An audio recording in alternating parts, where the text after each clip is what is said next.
Been? Seems like it's been forever. It's only been another week, but how are you? I am doing great. Thanks for asking. Well, my name is Renee Schulte, and if you're here, you are a change agent wanting to make changes, either in your home, at work, or on the hill, even, and making healthier policies so we can learn more about work-life balance. Because you know what? Life is more than work. And if you haven't figured that out yet, I really hope you do soon before you have that big crash and burn, because I know I had to have one first before I learned it, and I don't want that happening to you. My name is Renee Schulte. I am a clinician by trade. I'm a reformed workaholic and a recovering politician. And so I know a lot about work-life balance, having put a lot of boundaries in place through the years to be able to make some healthier choices. And so I'm super excited about today's topic, and I'm glad you're here with us today. Today, we're going to be talking about what we're listening to, because what you think about, you bring about. And I'm not sure if that's a Zig Ziglar or a Michael Hyatt, but it's one of those people who's out there, and maybe even multiple people that say that. But really, what goes on in your head is what happens. And so we're going to talk about what kind of things could you do to put good things in, and maybe things that you shouldn't do if you want to avoid some things that you don't want to be thinking about.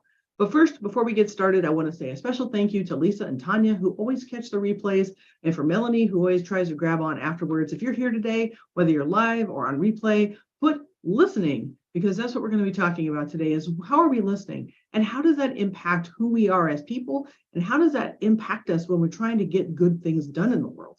If we're not listening well, we're not going to hear good things. I have a couple of stories I'm going to start off with first. First, I think about a rec center that they were going to put into our community, and they had gone out and done a survey around the community to figure out how that was going to go, thinking that maybe they could get it passed. You needed 40% because they were going to bond for it. They were going to go into debt, have people pay for property taxes to be able to, pay for this rec center, right? And lots of new families in our community, lots of families with kids. So it sounded like a great idea. Well, as things from the time they started the survey to reality, there were some changes along the way with the pandemic, with the supply chain, with costs, all of this. So when it came time to read the survey, people read it listening for what they wanted to hear. They wanted to hear that it could pass. They wanted to hear that making it a special day for the vote would be a good idea. They wanted to hear that, that people had the support of the community. But what they didn't read into it, and what they didn't hear, was all the warning signs that were actually in that same survey, because they didn't want to hear it. People apparently had tried to pass one of these 10 years before. You can't just rerun a bond in our state, so it had to pass 10 years before you had to do it again. And so this was the fastest opportunity they had after the 10-year mark to get it on the ballot. And you know what? They lost, and not by a little bit, like 80% no to 20% yes. How in the world were they that far off? You might be thinking. They weren't listening. And so when we start thinking about listening plays a really big, important part of how to pass policy. And so, but the first person we got to think about what we're listening to is ourselves. So maybe you're like me. Are you a person that just remembers all kinds of song lyrics? I know I can hear a song from way back when in the way back when machine, and all the lyrics come to mind. Now, oftentimes they might not be the right lyrics because, back in the day, we didn't have Google to look up the lyrics. So it was whatever you thought it sounded like. Or it could be since then actually looked them up so that I know what the heck we were talking about. But they still pop to mind, right? And how does that happen? For some people, music and lyrics get really stuck in your head, and it's a great memorization tool for things. But have you thought about that? About the fact that your brain is so powerful just to remember those things, like old jingles to old advertising that you haven't thought about in years? I think there's a couple that I know phone numbers from. I lived in Illinois outside the Chicago area, and on the Chicago stations growing up, there were some that had big jingles was their phone number. And I can remember the phone number to this day.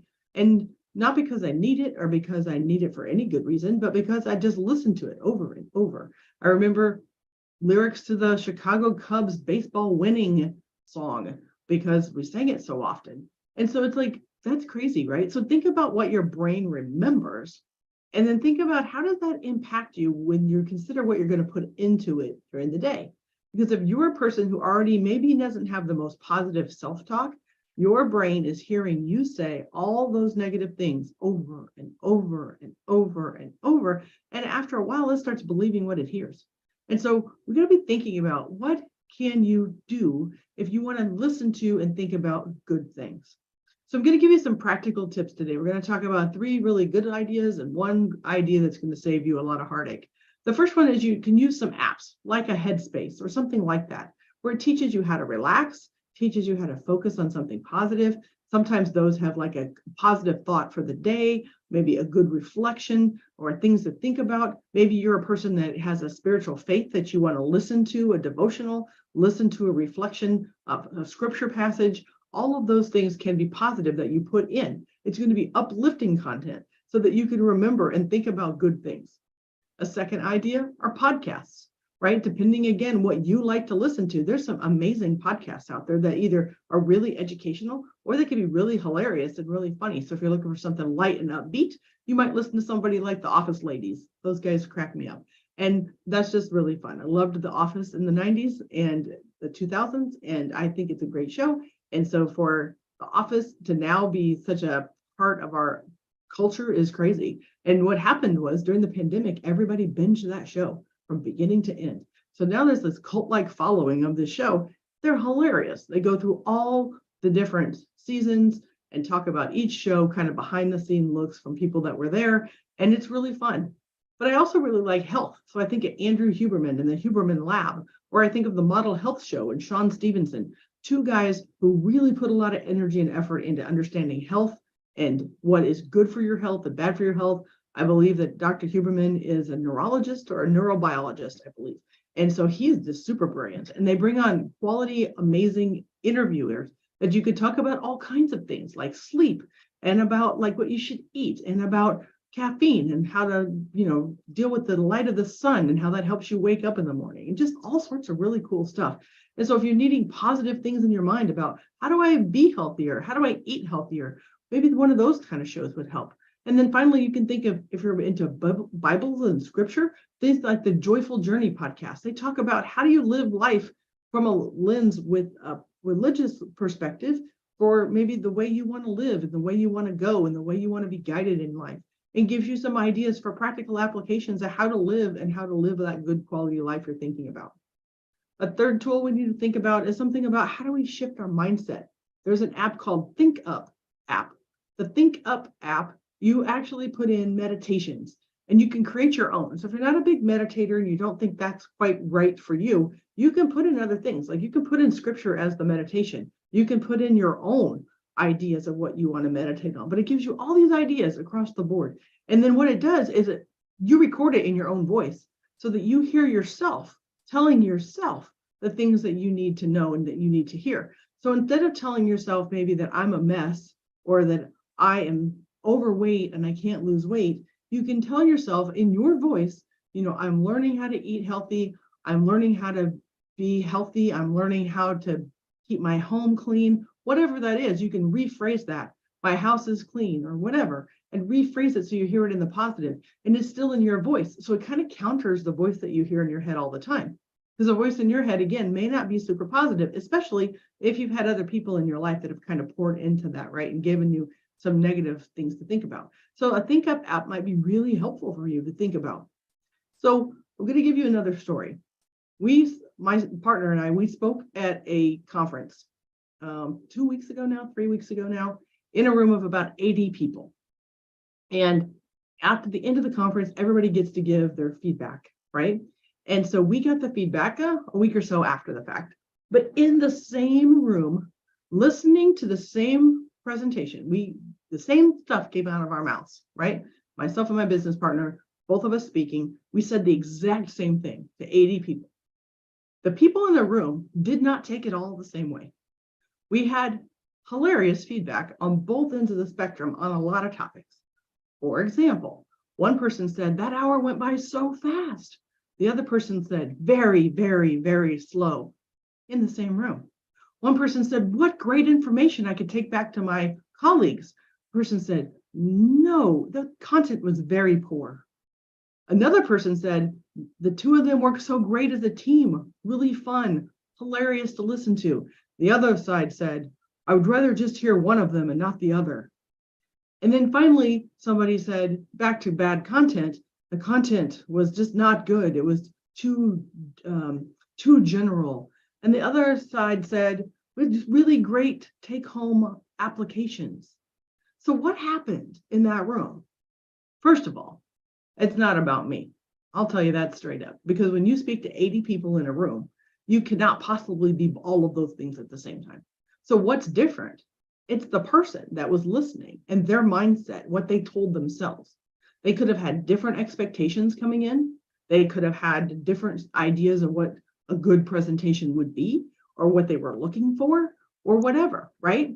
So when you think about listening, you've got to be very, very careful, because it has everything to do with you, not the other person, on how you hear things and how you process it. And I can give you examples like that all day long. But when I'm in a room of 80 people and you can get complete opposite feedback in the same space, right? Somewhere in the middle might be the truth, right? And so you can't just, first of all, take that kind of stuff seriously. I could get really mad about the fact that people didn't like what we did, or thought it was too slow, or thought we didn't give enough information, or, focus on all the negative. But we had just as much positive, and overall our scores were actually really great, and we get invited back to that conference over and over. So generally speaking, people really like us. But I could get focused on all the negative, and that could go around in my head if I'm not careful. You see what I'm talking about? So that leads to the fourth, right? We're talking about apps that you can use to try to put positive things in, maybe podcasts you can use, maybe an app like ThinkUp where you create your own meditations to think of. But the fourth thing is more of a warning. And this kind of ties into the story we just talked about. You need to beware of the television and the videos that you watch, that you put into your mind.